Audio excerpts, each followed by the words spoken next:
怎么了？这几天天气都好好哦，好烦哦。为什么很烦呐？天气好才能出去玩呢。默默亮亮，你们觉得这双水球筒好不好看啊？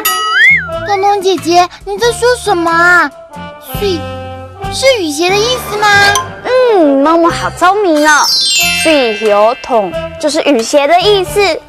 哦，真可爱，好想穿它出去逛街哦。可是彤彤姐姐，今天没有下雨耶，你要穿水球筒出门呢。就是这样，我才觉得很烦恼啊。上礼拜一直下雨，所以我就去买了水球筒。结果一买了之后，天天都是大太阳，害我都没有机会穿它。彤彤姐姐，那你可以等下一次下雨再穿嘛。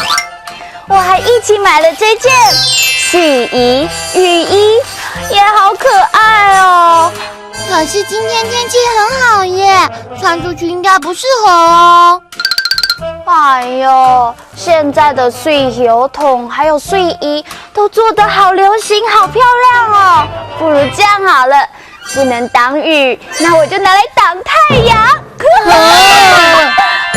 睡衣、雨衣。睡衣、雨衣。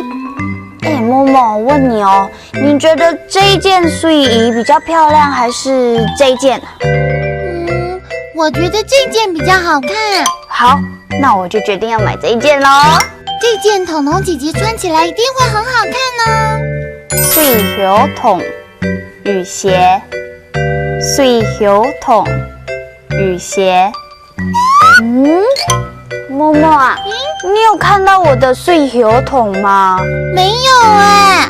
那就奇怪了，我的水球筒不知道会跑到哪里去啊？该不会是上星期小红妹姐姐借走的那一双吧？